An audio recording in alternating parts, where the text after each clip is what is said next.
atau daerah ini saya perkenalkan dulu nama dari Troloyo. Nah, Troloyo sendiri itu asal dari bahasa Setra Pralaya. Setra itu berarti tanah yang luas, laya itu padi.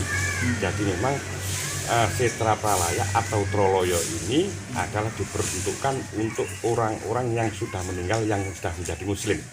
Karena keberadaan makam berarti orang itu berarti sudah menjadi muslim. Itulah. Maka kalau orang Jawa sulit atau kepanjangan mengatakan Setra Pralaya, akhirnya disingkat menjadi Troloyo.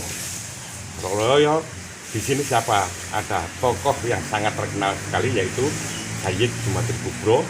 Beliau ulama dari Samarkand, negeri perbatasan antara Azerbaijan dan Rusia.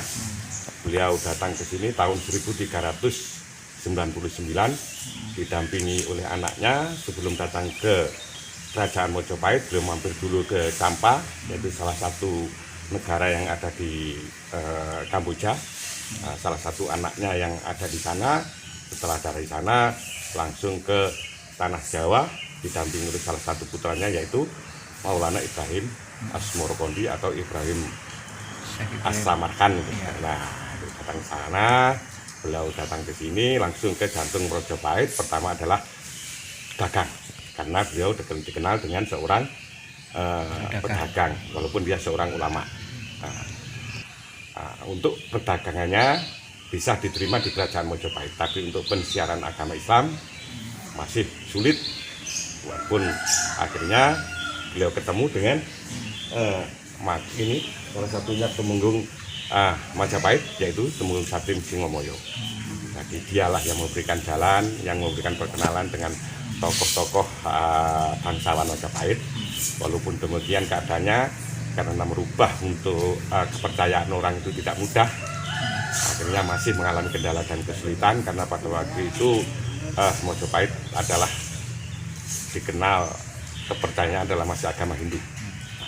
Maka dari itu Sayyid Jumadil Kubro kembali lagi ke bukan ke negaranya, tapi ke negeri. Jadi Sayyid Muhammad itu saya datang ke sana. Sayyid Muhammad Turki ya. Sayyid Muhammad mengutus mengumpulkan beberapa tokoh, yaitu jumlahnya yang ada 9. Dari masing-masing itu punya keahlian sendiri-sendiri, yang termasuk salah satunya adalah yang ada di Gunung Tiga dulu, yang ahli supranatural Syekh Sadir. Jadi sudah orang ke-9 berkumpul, beliau kembali lagi ke tanah Jawa dan tidak langsung menuju ke tanah Mojopahit, melainkan dari salah satu itu menjalankan tugas pertama. Karena wilayah Mojopahit itu masih dikenal dengan banyak pagebluk, jadi belum percaya mengadakan adanya Tuhan atau Allah. Maka dari itu Syekh Bakir bersama-sama 9 orang membuat tumbal atau menanam tumbal yang ada di Gunung Tidar. Dari mulai situlah perjuangan dari Sayyid Jumadil Kubro untuk mensiarkan agama Islam yang ada di Kerajaan Mojopahit sudah mulai terbuka, walaupun itu belum secara terang-terangan atau belum membawa memakai syariat ya. Karena kita mengarahkan orang, kepercayaan orang, kalau kita langsung suruh itu sulit. Jadi hanya diperkenalkan pada Tuhannya dulu. Itu zamannya kerajaan siapa, Pak? Ini kerajaan Braja yang terakhir. Nah, jadi kerajaan yang terakhir Mojopahit mau hancur kan tahun 1999. Dari situlah mulai ada perkembangan. Setelah itu dilanjut dengan para wali songo selanjutnya. Wali songo itu ada jumlah 9. Bukan berarti setiap periode ada berapa 5 periode. Itu setiap periode itu ganti tidak. Karena ada salah satu dari salah satu anggota, istilahnya yang ada yang meninggal atau yang itu, maka diganti. Maka dinamakan periode kedua untuk selanjutnya. Akhirnya sampai periode yang terakhir, yaitu cucu-cucunya beliau atau sampai cicit-cicitnya beliau yang terkenal dengan Wali Songo, yaitu Sunan Ampel, Sunan Derajat, Sunan Giri, Sunan Kalijogo, Sunan Gunung Jati dan seterusnya. Semuanya itu keturunan dari semua itu adalah keturunan dari Sayyid Jumadil Kubro. Walaupun Sunan Kalijogo bukan, tapi beliau adalah menantu dari Sunan Ampel. Jadi masih satu kesatuan. Maka dinamakan Troloyo juga punjer dari Wali Songo karena beliau adalah anak cucu dari Wali Songo. Sekilas tentang Mbah Sayyid Jumadil Kubro. Nah, itu sebenarnya pohon baru, Mas. Karena keberadaan itu sebelum dibangun jongkok yang gedung supaya megah itu kan pohon pule itu sudah ada. Itu sebenarnya ada dua, di barat di satu, di satu. Nah, ini sebagai kenang-kenangan lah, dibiarkan hidup yang satu itu. Yang satunya sudah Yang satunya sudah ditebang Pak ya? iya, sudah mati pada waktu itu, cuma masih kecil. Nah, Daunnya seperti apa Pak? itu daunnya kelihatan dari sini. Nah, itu ya sekitar ditanam tahun 80-an ya.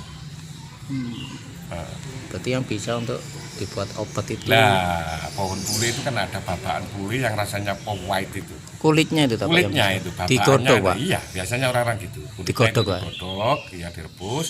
Ya karena seperti sama lah sekarang dari pal digelas jadi gelas, ya insya Allah. Untuk yang pertama adalah paling mujarab untuk gatel-gatel itu.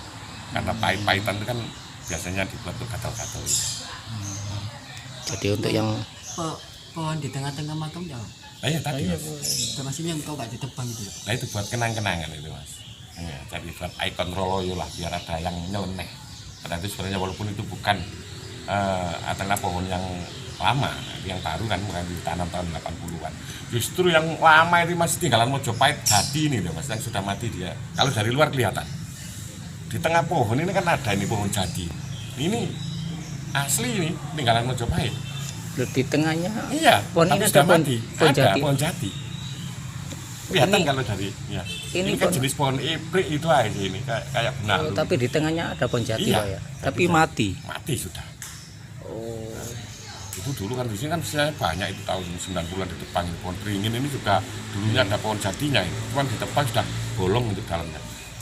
Sudah keropos kan terlalu tua. Pak, untuk pengunjung peziarah Iya. itu sering ngambil pohon kulitnya itu ya untuk dibuat obat itu. Kalau dulu Mas, sebelum kita tahu kan sayang nanti kalau itu sudah di itu kok mati. Nah, akhirnya dari orang-orang itu untuk menyarankan supaya ditutupi kain biar nggak di. Nah dulu kan ditutup kain putih.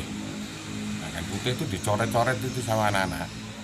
Terus pokoknya boleh buat jeneng, boleh buat tulisan. Akhirnya diganti sama itu nggak ada maksud apa-apa untuk menyelamatkan apa pohon itu aja biar nggak di nah, istilahnya dirusak dengan tulisan yang macam-macam atau diambil kulitnya lah biar nggak mati gitu. Iya iya iya. Masing-masing ya ngalap barokah karena Troloyo sering dikai ndonga wong lah akhirnya dengan keyakinan lantaran sumur iku apa sing dadi keluhane iso dadi Wong sumur apa nih namanya? perkotaan sumur iki ya jendiru ngene lah ngaten